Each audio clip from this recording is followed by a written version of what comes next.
बंदी छोड़ सतगुरु रामपाल जी महाराज जी की जय हो। परमपिता परमेश्वर जी की आप सभी प्यारी आत्माओं को मुझ पवन दास का सत्साई।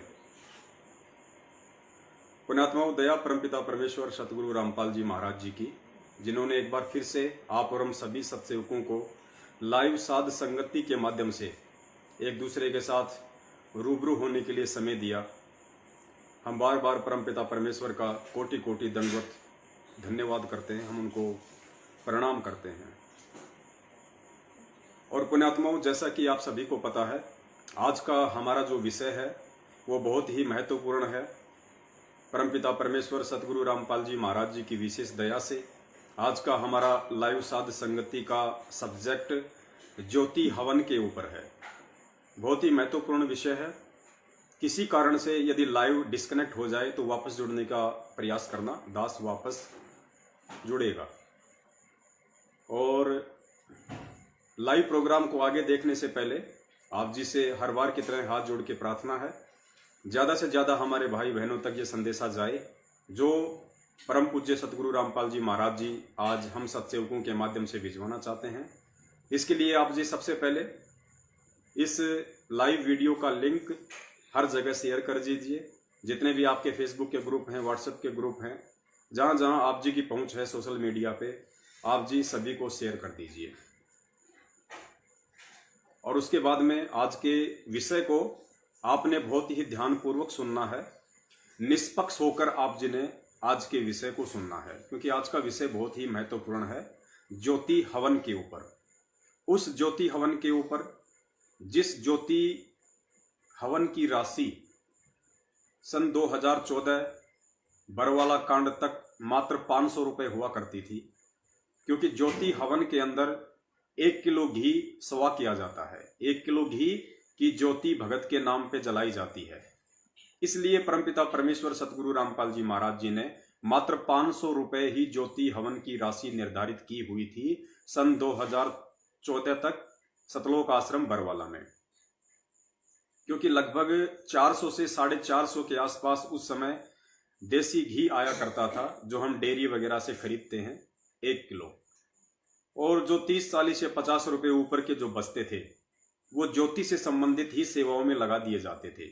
इसलिए मात्र 500 रुपए ही ज्योति की राशि निर्धारित की हुई थी। आज सन 2014 बरवाला कांड को लगभग 7 वर्ष होने को हैं। 2021 चल रहा है। आज भी घी का भाव, देसी घी का भाव जो डेयरी पे मिलता है 500 रुपए से ऊपर नहीं है। लगभग 450 के आसपास ही 1 किलो देसी घी आता है। लेकिन उसके बावजूद भी सन 2014 बरवाला कांड के बाद इन 7 वर्षों में काल एजेंट सतलोक आश्रम मैनेजमेंट हरियाणा ने ज्योति हवन की राशि लगभग 4 गुना से भी ज्यादा रख दी है। यानी वर्तमान में जो ज्योति 500 रुपए की खुद वो परमपिता परमेश्वर सतलोक आश्रम बरवाला में एक भगत की जलाया करते थे, आज उसी ज्योति को 2100 रुपए की कर दिया गया है। 2100 रुपए, जबकि घी का भाव वही की वही है, फिर भी 2100 रुपए कर दिया गया है, केवल अपनी सांसारिक इच्छाओं की पूर्ति के लिए, अपनी मौज मस्ती के लिए, अपनी अय्यासियों के लिए, क्योंकि आदत इनको सतलोक आश्रम बरवाला से ही पड़ी हुई थी। परमपिता परमेश्वर के चरणों के नीचे भी ये लोग अपनी गंदी हरकतों से बाज नहीं आ रहे थे। काफी बार इनको परमपिता परमेश्वर ने समझाया, धमकाया, आश्रम से बाहर भी किया, लेकिन एक परमेश्वर की वाणी है कि काल को जीव कहीं नहीं माने, कोट समय जो ज्ञाना, जैसे लाख अग्नि के माही और बिछुड़ते काट समाना। आज भी और पहले के समय में माता बहनें जो हाथ में चूड़ियां पहनती थी, वो एक धातु होती थी लाख, उसकी बनती थी। वो डामर जैसी होती थी।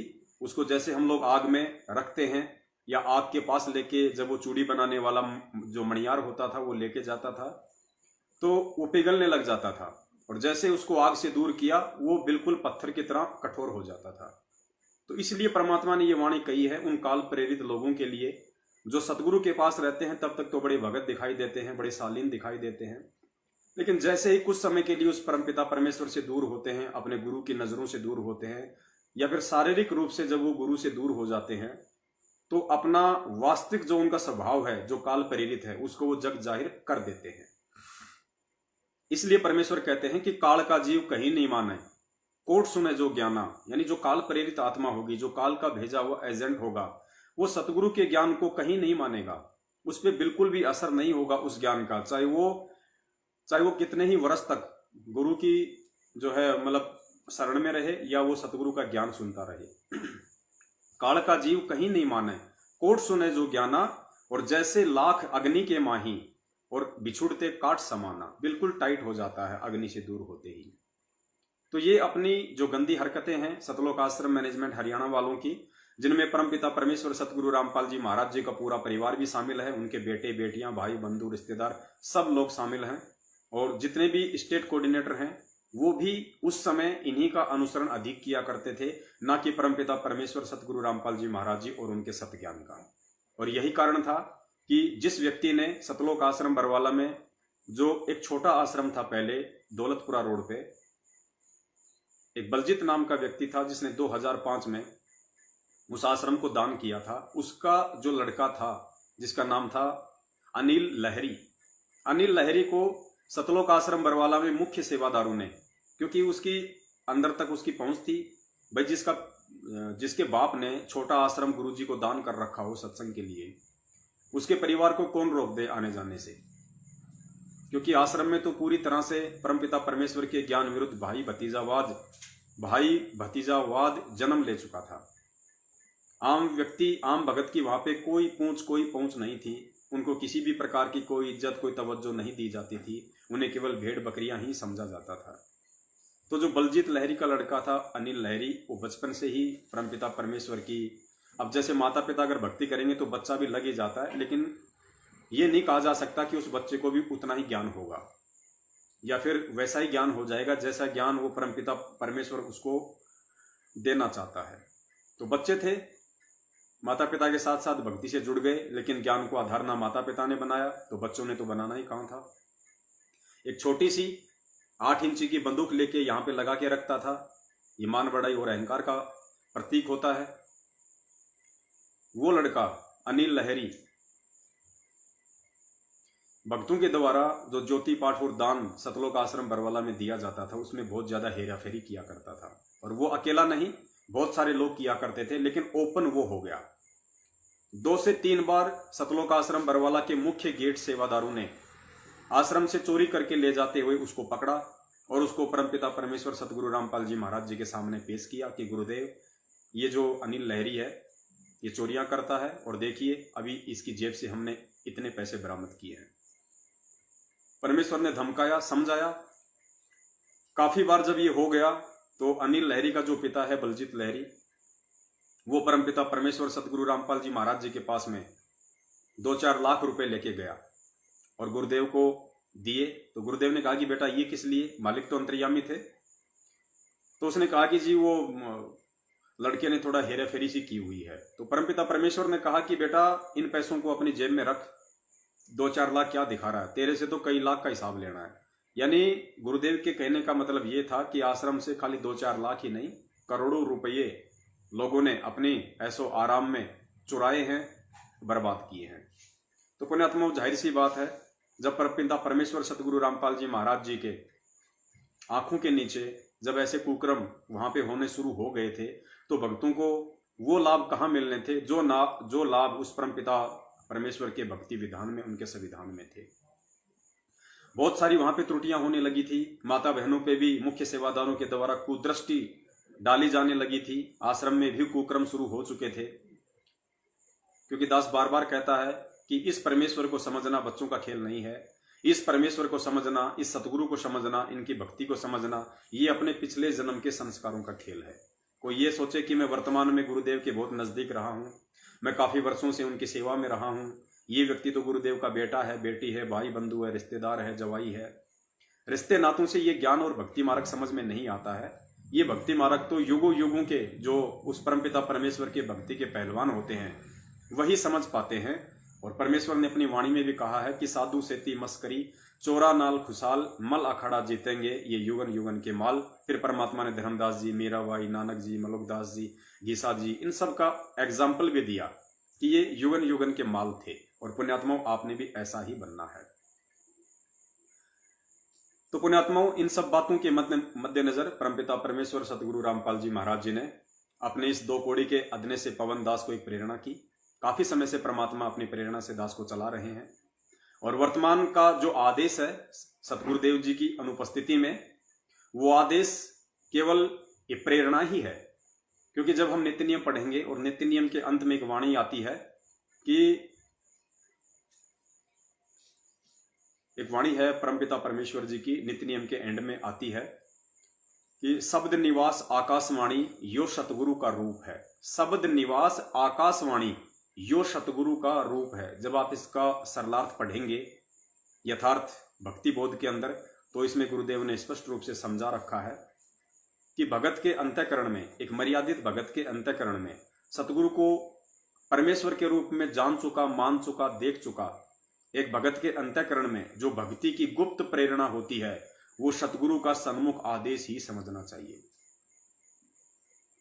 तो उसी प्रेरणा स्रोत के आधार पे परमपिता परमेश्वर ने दास को कुछ प्रेरणाएं की हैं, जो पहले भी मैं आप लोगों से साझा कर चुका हूं। और आज हमारा विषय वही है, ज्योति हवन का। और इसकी आवश्यकता क्यों पड़ी, ये सर्वविदित है, जग जाहिर है।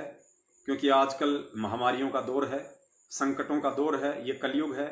3 युगों में गुरुदेव कहते हैं जीव अपने पुण्य कर्म खा चुका है, पाप कर्म शेष बचे हैं, भक्ति बन नहीं रही, कर रहे हैं तो मर्यादा में नहीं है, जिस कारण से वर्तमान की भक्ति बन नहीं रही। और पाप कर्म के चलते अब उस जीव आत्मा पे संकट ही संकट आ रहे हैं, कहीं कोई बचाव का रास्ता नजर नहीं आ रहा है। तो ऐसे में सन 2014 के बाद सतलोक आश्रम मैनेजमेंट हरियाणा ने जिस परमपिता परमेश्वर सतगुरु रामपाल जी महाराज जी के भक्ति विधान को, जिन्होंने सन 1994 से इसको शुरू किया था और इसको परवान चढ़ाया 2014 तक, लेकिन काल प्रेरणा से सतलोक आश्रम मैनेजमेंट हरियाणा में उनके परिवार, भाई बंधु और रिश्तेदारों के रूप में काल अपनी एंट्री कर चुका था, जिसके चलते 18 नवंबर 2014 का बरवाला कांड हुआ। हमारे 5-6 भाई मारे गए, वहां पे गुरुदेव की बदनामी हुई, गुरुदेव को जेल हुई। और जो लोग बरवाला कांड करवाने वाले थे, जिसमें मुख्य भूमिका थी परमपिता परमेश्वर सतगुरु रामपाल जी महाराज जी के छोटे कलियुगी भाई महेंद्र की, उनके बेटे की, उनके जवाई की, या अन्य जो मुख्य सेवादार थे, आज वो सभी लोग फरार हैं। 2014 को रात्रि को ही वो लोग आश्रम छोड़ के भाग गए थे। आज तक वो लोग भगोड़े की भूमिका निभा रहे हैं, पुलिस के आगे छुपते फिर रहे हैं। और इस भोली भाली संगत को गुरुदेव का आदेश बता बता के, पीले पर्चे के माध्यम से, ऑडियो के माध्यम से, अन्य किसी तरीके से, वकीलों के माध्यम से, आज इस भोली भाली संगत को पिछले 7 वर्षों से 2014 के बाद ज्योति, पाठ, दान, धर्म, 10वें अंश, रैलियां, रक्तदान, देहदान, न जाने कितने तरीकों से ठग रहे हैं। और भोली संगत भी इनके जाल में पूरी तरह से फंस चुकी है। और पुण्यात्माओं, जब हमारी मर्यादित साधना नहीं होगी, परमपिता परमेश्वर के भक्ति विधान अनुसार यदि हम भक्ति नहीं करेंगे, तो मालिक का नियम है, परमात्मा ने नियम बना के छोड़ रखा है, उस नियम में यदि हम नहीं चलेंगे तो हमें किसी भी प्रकार की आध्यात्मिक राहत सदगुरु के द्वारा प्राप्त नहीं होगी। और उसके चलते फिर हमारे मन में तरह तरह की शंकाएं, विक्षेप भक्ति और भगवान के प्रति ऑटोमेटिक आना शुरू हो जाएंगे। इसी को काल प्रेरणा कहते हैं। उसके बाद हम धीरे धीरे इस भक्ति से दूर होते चले जाते हैं। और यही कारण है कि आज वर्तमान में जो कोरोना नाम की महामारी पूरे विश्व में फैली हुई है, और उस बीमारी से मरने वालों में परमपिता परमेश्वर, सारी सृष्टि के रचनहार, कुल मालिक, समर्थ परमेश्वर, जो अपने भगत के प्राण यमराज से भी छुड़ा के ला सकता है। अगर उसकी आगे मृत्यु हो, जीवन शेष ना हो, तो भी वो परमात्मा इतना समर्थ है, वो 100 वर्ष की उम्र अपने भगत को भक्ति के लिए प्रदान कर सकता है। वेदों में उनकी महिमा लिखी हुई है। और उन्होंने 650 साल पहले ऐसे बहुत सारे एग्जाम्पल कोड किए। रामानंद जी की कटी हुई गर्दन जोड़ना, सम्मन के पुत्र सेऊ की कटी हुई गर्दन जोड़ना, कमाल और कमाली नाम के 2 आत्माओं को जीवित करना, और भी बहुत सारे उदाहरण उस परमपिता परमेश्वर ने दिए। असाध्य रोगों को परमेश्वर ने ठीक किया। 150 जो कोडी थे, उन सब का मात्र आशीर्वाद से कोड का रोग ठीक किया। सिकंदर लोधी का जो असाध्य जलन का रोग था, परमपिता परमेश्वर ने वो भी अपने आशीर्वाद मात्र से ठीक किया। और ये परमात्मा ने साबित किया कि परमेश्वर वही सब कुछ कर सकता है जो वेदों में उनके विषय में लिखा हुआ है। लेकिन आज ऐसा क्या हो गया कि आज वो परमपिता परमेश्वर 650 साल की तरह ही साक्षात धरती पे संत रामपाल जी महाराज जी के रूप में प्रकट है, विद्यमान है, वही भक्ति दे रहा है, जबकि उससे भी विशेष भक्ति दे रहा है। उस समय तो उस परमपिता परमेश्वर ने हमें जो प्रथम नाम भी दिया था, मात्र बीच के 5 ही मंत्र दिए थे, पूरे 7 मंत्र नहीं दिए थे। आज तो उन्होंने पूरा कोर्स हमें दे दिया है, मंत्रों का भी और ज्ञान का भी, और सारी विधि बता दी, 5 यज्ञ बता दिए, भक्ति कर्म बता दिए, सब शास्त्रों से उन्होंने प्रमाणित कर दिए। उसके बावजूद भी ऐसा क्या हो गया कि आज उसी परमपिता परमेश्वर सतगुरु रामपाल जी महाराज जी के भक्तों की, जिनको सार नाम तक जिनको प्राप्त है, आज कोरोना काल में वो भी भक्तिहीन प्राणियों की तरह, जगत वालों की तरह महामारियों से मर रहे हैं, बीमारी से मर रहे हैं, अस्पतालों में जाके तड़प तड़प के दम तोड़ रहे हैं, एक्सीडेंट होके मर रहे हैं, फांसी खा के मर रहे हैं, ट्रेन के आगे कूद के मर रहे हैं, जहर खा के मर रहे हैं सारनामी लोग। ऐसा सब कुछ क्यों? भगत समाज तो ज्योतियां भी करवा रहा है, भगत समाज तो पाठ प्रकाश के पैसे भी जमा करवा रहा है। इन लोगों के द्वारा फर्जी आश्रमों में जो इन्होंने परमपिता परमेश्वर सतगुरु रामपाल जी महाराज जी की आड़ में दिल्ली के मुंडका में, रोहतक के सिंहपुरा में, जिंद, भिवानी, बैतूल, बहुत सारी जगहों में इन्होंने आश्रम भी खोल रखे हैं। वहां पे इन लोगों ने पाठ प्रकाश भी शुरू कर रखे हैं।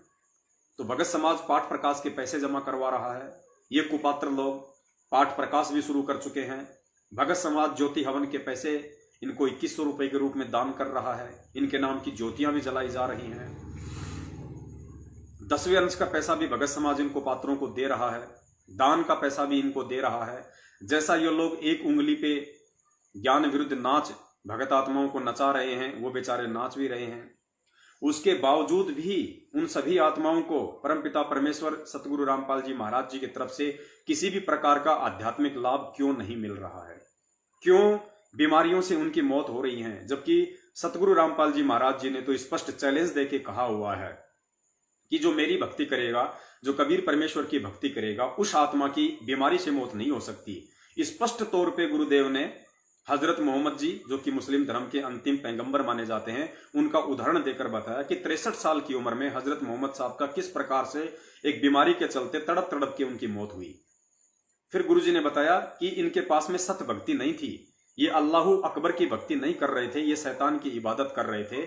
क्योंकि जो व्यक्ति अल्लाहु अकबर की भक्ति करेगा, इबादत करेगा, उस व्यक्ति की इस तरह से बीमारी से मौत नहीं हो सकती जो एक भक्तिहीन और जगत वाले व्यक्ति की होती है। तो ये बातें आज संत रामपाल जी महाराज जी के भक्तों के ऊपर लागू क्यों हो रही हैं? उनके भगत क्यों अकाल मौत मर रहे हैं, क्यों बीमारी से दम तोड़ रहे हैं? जबकि उनका तो विधान है, रोज सन 1994 से वो पढ़ा रहे हैं हमें असुर निकंदन रमेणी के अंत में रक्षा मंत्र के माध्यम से कि सतगुरु शरण शरणाई, शरण गए कुछ भय नहीं व्यापे, रोग शोग छल छिद्र न व्यापे, सन्मुख ना ठहराई, जहर अग्नि तन निकट न आवे, दूरी जात रंगाई। परमेश्वर कहते हैं रोग शोग छल छिद्र न व्यापे, यानी जो भगत होगा, जो मर्यादा में रह के भक्ति कर रहा होगा, सतगुरु के आदेशों पे चल रहा होगा, उसके पास में रोग शोग छल छिद्र न व्यापे। रोग यानी रोग, बीमारी, महामारी, छद्र, तुमसे कोई धोखाबाजी करे, तुम पे कोई असर नहीं होगा, तुम्हारे को कोई हानि नहीं होगी, तुम्हारा कोई अहित, कोई बुरा नहीं होगा। रोग शोग छल छिद्र न व्यापे, सन्मुख न ठहराई, जहर अग्नि तन निकट नहीं आवे, दूरी जात रंगाई। जहर और अग्नि परमपिता परमेश्वर सतगुरु रामपाल जी महाराज जी के सत भगत के पास निकट भी नहीं आ सकती है, हानि पहुंचाना तो बहुत दूर की बात है। इन सब के बावजूद, और ये वास्तविक भक्ति उन्होंने हमें दे दी, इस भक्ति के अलावा पूरे विश्व में, पूरी सृष्टि में अन्य कोई भक्ति नहीं है। जो भक्ति ब्रह्मा विष्णु महेश और दुर्गा जी को भी उपलब्ध नहीं है, वो भक्ति आज परमेश्वर ने आप और हमें दे दी है। उसके बावजूद भी ऐसा क्या हो रहा है, क्यों हो रहा है कि भगत लोग अकाल मौत मर रहे हैं? उनके घरों में संकट हैं, उनके घरों में रोग हैं, उनके घरों में लड़ाई झगड़े हैं, मार काट है, परेशानियां हैं, शांति नहीं है।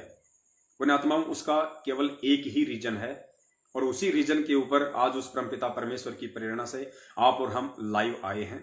तो बहुत ही निष्पक्षता से, बहुत ही धैर्यपूर्वक आपने ये वीडियो सुनना है। आप एक भगत हैं, और भगत का प्रथम लक्षण परमात्मा ने बताया कि पक्षा पक्षी के कारण सब जग रहा भुलान। पक्षा पक्षी, पक्ष और विपक्ष के चलते पूरा जग एक दूसरे में उलझा हुआ है। या तो कोई किसी का पक्ष लेता है अपने स्वार्थ के लिए, या किसी के विपक्ष में खड़ा हो जाता है अपने स्वार्थ के लिए। लेकिन ये जो कबीर मार्ग है, ये पक्ष और विपक्ष से दूर है। परमेश्वर कहते हैं पक्षा पक्षी के कारण सब जग रहा भुलान, निष्पक्ष होके हरि भजे, सो ही संत सुजान। जो निष्पक्ष होके चलेगा, ना किसी का पक्ष करेगा, ना किसी का विपक्ष करेगा, निष्पक्ष होके जो भक्ति करेगा, जो भक्ति मार्ग के मापदंडों पे चलेगा, खरा उतरेगा, परमेश्वर कहते हैं वही मेरा सत्सेवक है, वही मेरा सत भगत है, वही एक सच्चा कबीर भगत है, सतगुरु भगत है। और वही भगत सही और गलत का निर्णय कर सकता है, अन्यथा दूसरा व्यक्ति नहीं कर पाएगा।